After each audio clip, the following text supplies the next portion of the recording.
Here we have a hot tub that's not heating, and it's a Caldera Spa. Now you have these two lights that are flashing right here. When it's operating normal, they should look like this.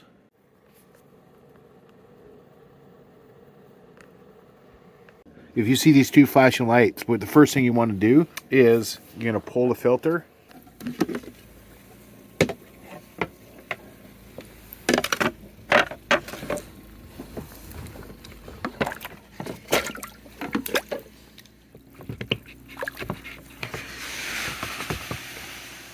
And just wait a little bit, see if this goes away. If it goes away, it's your filter. If you've done that and it doesn't go away, the next thing you're going to do is you're going to take that panel off right here.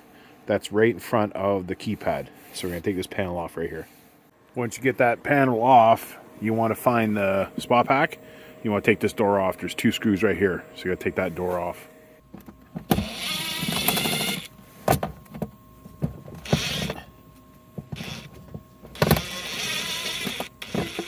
So once you get that off, we're going to test the pump. Right now I can slightly hear, there's a little circ pump right there, and that goes through the heat tube to heat the tub. Now your other pumps have nothing to do with the error code, or you have flow going out there. Oh, I got no heat, but I got flow, right? You have to check to see. You might have a different type of hot tub where the bigger pumps, low speed, heats the tub. This tub here has these little tiny little pumps, and you can't really hear them. You gotta take it off and you can slightly hear it. It's pretty low. Right now, if you check here, it's gonna be a 230 volt or a 110 volt. So we're gonna check the volts on that. So that's 120 volts or 110, 120. We're gonna check the volts on that to make sure that we have total volts there. Grab yourself a meter. We want volts, and we gotta make sure that the volts are on AC. So you gotta switch it. So we want AC. So right on the circuit board on the bottom, we have, even if you're gonna test the pumps, you do the same thing. So you test the, there's pump 2 or pump 1. So high speed's red, black is low speed. We don't need to test that. We're gonna test the little circulation pump. So there's the wire here, circulation pump, plus it says it right on there. So we're gonna test on the white. And I'm gonna go to the black. And it should have 120 volts approximately.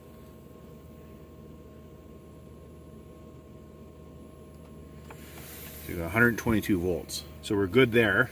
And then next we're going to test the heat tube. So we get the circ pumps running. It's pushing through the heat tube, and there's going to be a pressure switch in here. Now right at the end of the video, I'm going to show you how to change the pressure switch in this. These are sold all one piece, the sensors, the pressure switch, everything else. It's not meant to, if it's just a flow problem with the pressure switch where it just needs the pressure switch. We're actually going to test to see if it's actually a pressure switch inside here, or is it just the heat tube. But for now we're going to test, because the circ pump's running, we're going to test the heat. We should have 240 volts. So there's our heat coming in here. It's right there. So we're going to go black, white. We should have 240 volts. I got 0 volts. Now again, it could be the pressure switch is not engaging. So we're going to test right now. We're going to test to see if it's the pressure switch actually inside here. There at the top here is the pressure switch. So I'm going to unplug that. We have the black and the red, so we want to jump that. I just cut the end off because I know it's the heat tube. I got to replace this whole thing. So I just cut the end of it and splice it together so I can jump it. And the relay should kick in, and we'll test really quickly before it trips the breakers. Possibly it might trip the breaker, but so we're going to see if it's the pressure switch. So we're going to put that back in there, and then we'll test. Okay. I got that jumped right now. As soon as we hear that click, we're going to test to see if we have volts going to the element. Okay, right now we have volts going there. So there we go, we got 240 volts. We gotta disconnect that really quickly. You don't want to keep that on there. So there we go. So it's a pressure switch. That's just in here. It's not actually the heater. because we have volts going to the heater and never tripped the breaker. So if there was a problem with the heater element, it would trip the breaker right away. Here, it just wasn't heating at all. So the pressure switch inside is the problem. But I'm going to show you at the end of this video, if you test this, even like you wouldn't want to cut the end of it because you're unsure. You just want to put a screwdriver on those 2 pins on the right hand side there. You just touch them and hold them, and then it should here click on. So here, I'll show you here. Okay, I'm going to put it on there. I'm going to put it on the 2 pins and just wait.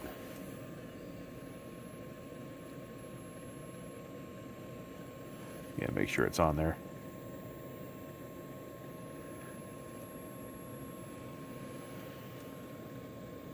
And then the relay should kick in.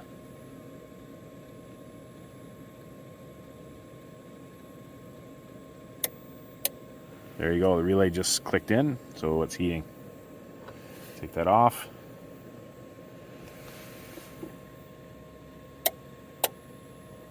Yeah, and there was a red light that came on right there too.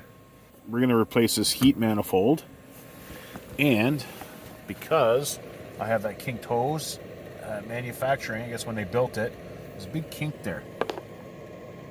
So that does reduce the flow a little bit, and it does go to the front of my circulation pump. So a little bit less flow. It puts a little bit of strain on that little pump. So I'm going to cut that out and bring it around so there's no kink in it at all. Here's the sensor. Should be the high limit. Right there. So we're going to take that off. And these were bundled together, took that off. So do that a little bit. Get out. Move this out of the way.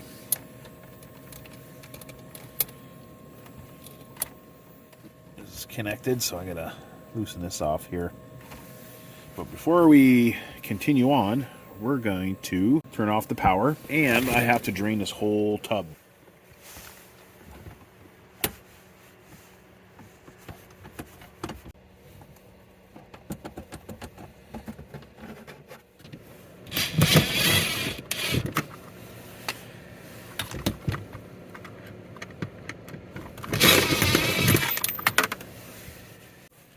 So I changed my mind. I'm going to put a shut-off valve, and that's what it looks like.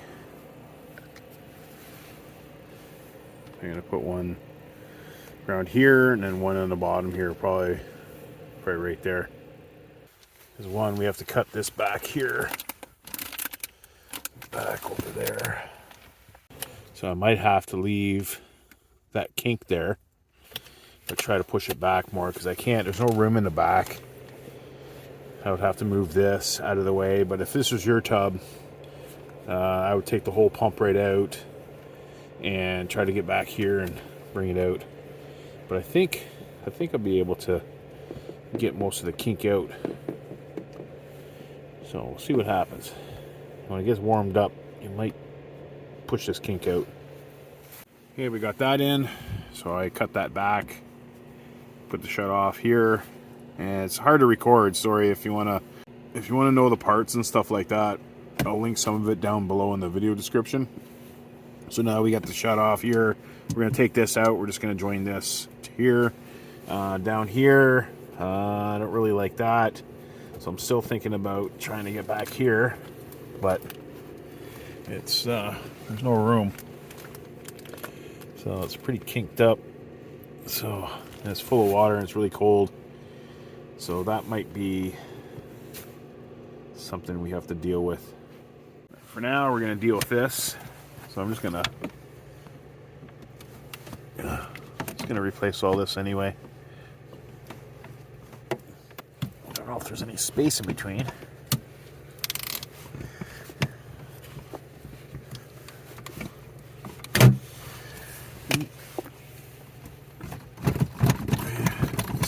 We just have to do take the wire out.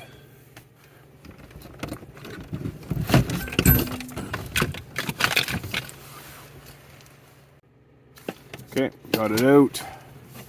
Follow it back. Got this right there. So we got the ground and the white and the black and the white there. Hard to do this with one hand. So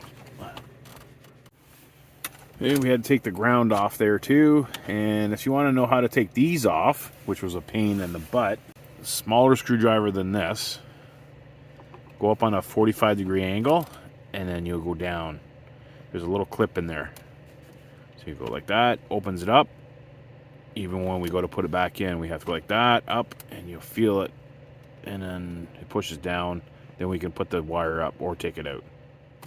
With the new heat manifold in, I just put a new piece right here.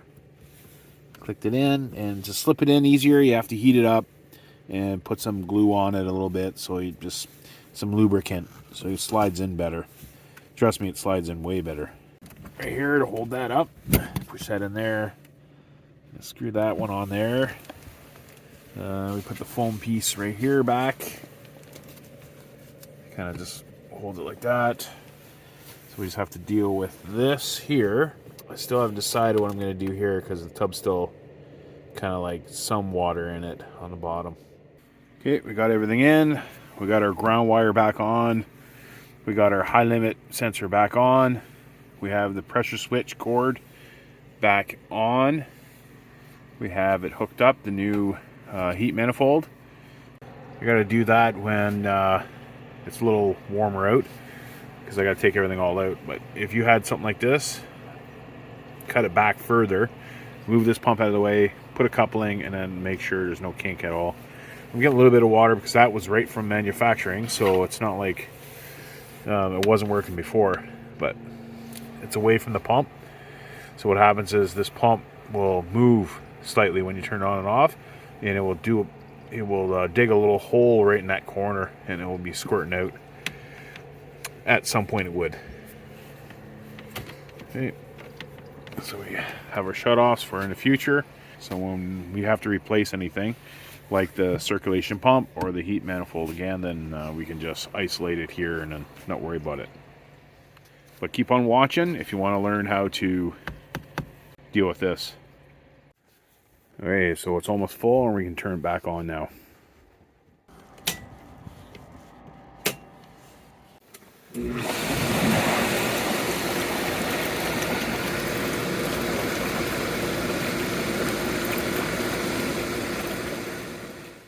Alright, 2 of them are off. No more flashing, just has power.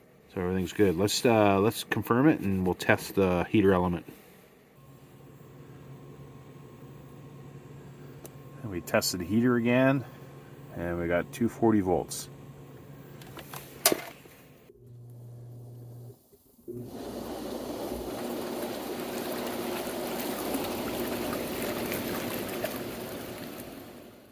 Here's the old heat manifold, and we're going to open it up and we're going to look inside of it.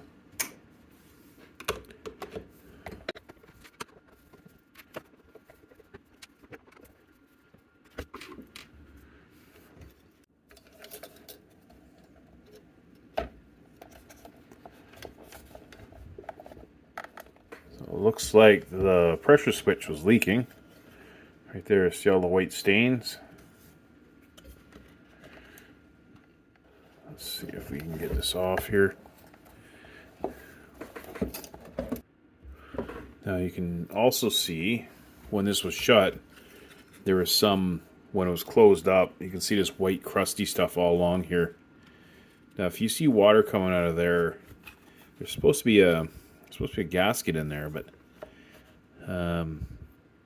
let's see if we can do something. If you ever see this water coming out or the white crusty stuff, then maybe we can take it apart instead of, because you have to buy this whole thing. And if there's a way for people to save money, then I'd rather try that. Now this here, I'm just thinking earlier, this is your pressure switch that failed, and we really didn't have to replace everything, I don't think, because there's You just have to unclick this. So there's our pressure switch right there. Now what I would say is, for this particular thing, because we have the 3/4 hose connected to this, so it's got to go through, and it's got to go through that way. So what I would have done, instead of trying to get to this, just leave that there. Or if you think it's leaking, I can pop this off, and here we'll try to maybe do it this way. Undo this. Yeah, we can push it through so we can move it. So I just undo this nut here so you can push this out of the way. That works. Okay, there's your pressure switch. And what I would do is, it's probably really in there because they probably use stuff that's not really meant to come out. So if you think this is leaking at all, especially there, and it looks like here too, but we'll take this off in a second here. We'll see what's inside there. But maybe put some epoxy around here. If you think it's leaking right there, you can tell it was leaking, but it wasn't wet. So I'd put epoxy around here, and then I'll show you in a second how to still get instead of this pressure switch, we'll put a flow switch in. And I'll show you where to put it and what it is. But this here, on this side, so right there, I have a feeling that they really don't want people taking this off. Just this stuff that's in there, the goop. So if you try to take that off, it might just twist this element right out. So we're going to take this apart, take these 4 screws off. You can see it's moisture's got to it right there. So I don't know if it's from there or from here. So we're going to take this off and look inside of it.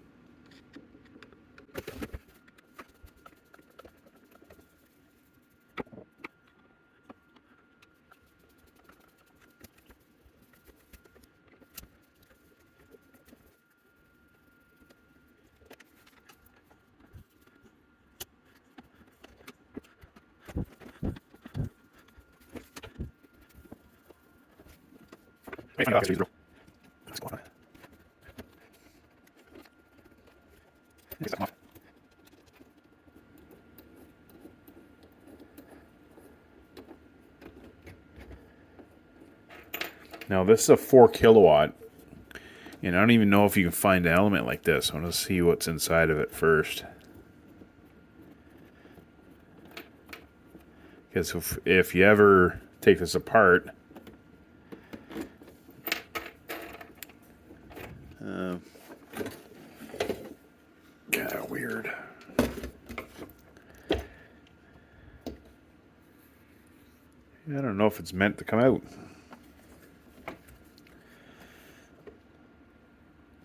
I'm trying to yank on it, but it's not working. So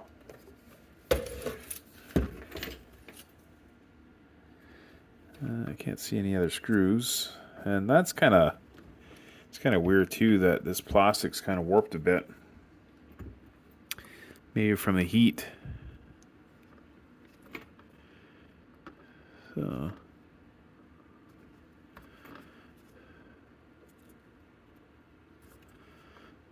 Yeah.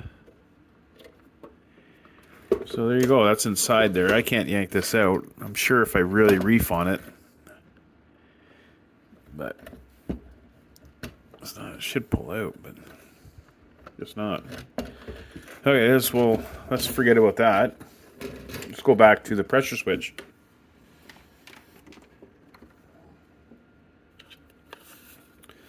So there's your pressure switch going in. And what I would do is I would cut this end.